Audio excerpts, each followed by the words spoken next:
Star Wars Celebration 4. Action. The very best thing about my job is times like this when I get to see so many of my fellow Star Wars fans have a good time. Fans enjoy. He's truly the ambassador for Lucasfilm to the Star Wars fan community. Please welcome Steve Sansweet.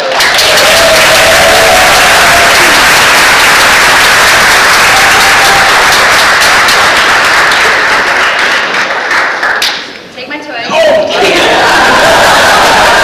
I was just making the lunge she could sense it. That's how long we've been working together. Oh, wait a second. What are these?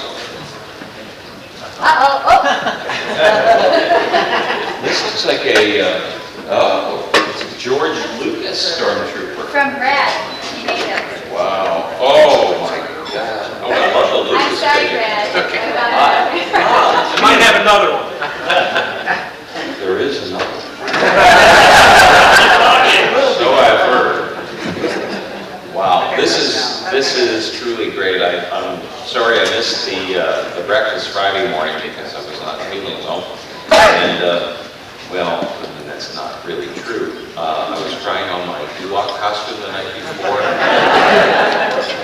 Attacked by another Ewok. It was terrible. It took me a while to recover. Thank you so much for being here and for all of the support that you have given Star Wars over the years. I am thrilled that we finally invited Dan.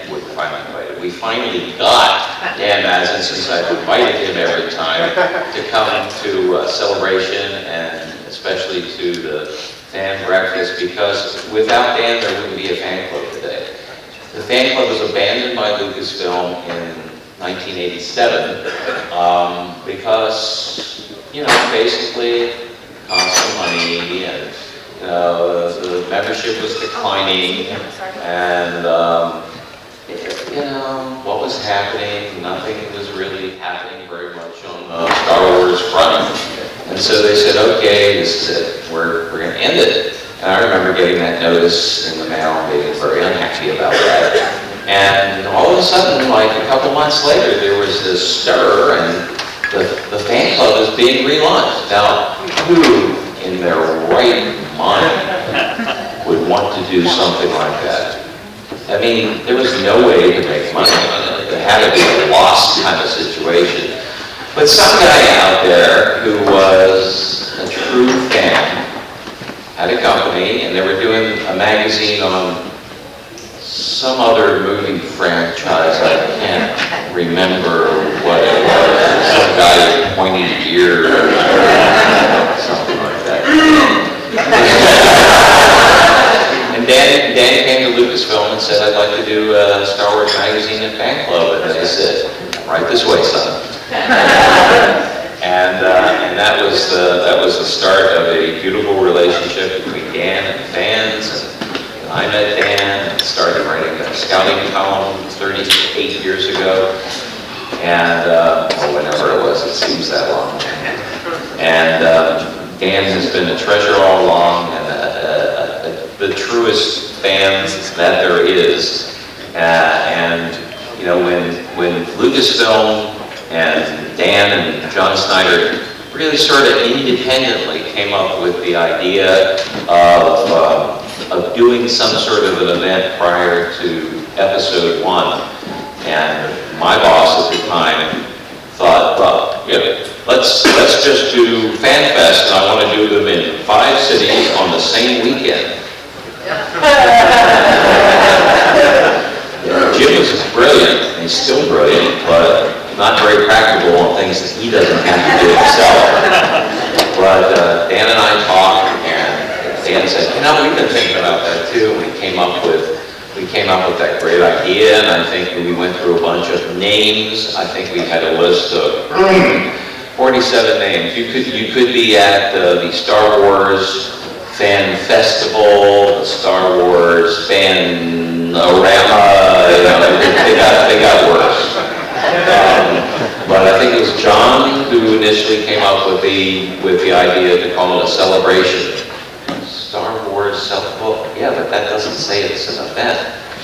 But we convinced Jim, and Jim Ward, who's now president of LucasArts and executive vice president of Lucasfilm.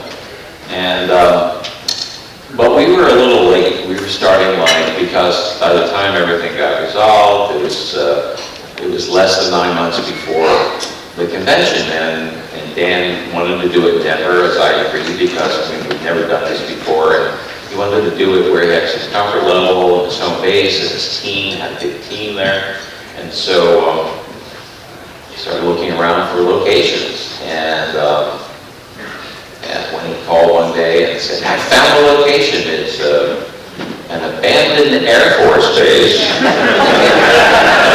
But they've got, one of the hangars has been converted into this really cool museum with old planes and everything, and you got, and the space around it, and we can't use any of the other buildings. We can pitch tents, and one thing led to another, and we just went out, and Dan, it was Dan's money, and it was Dan's company on the line with that one.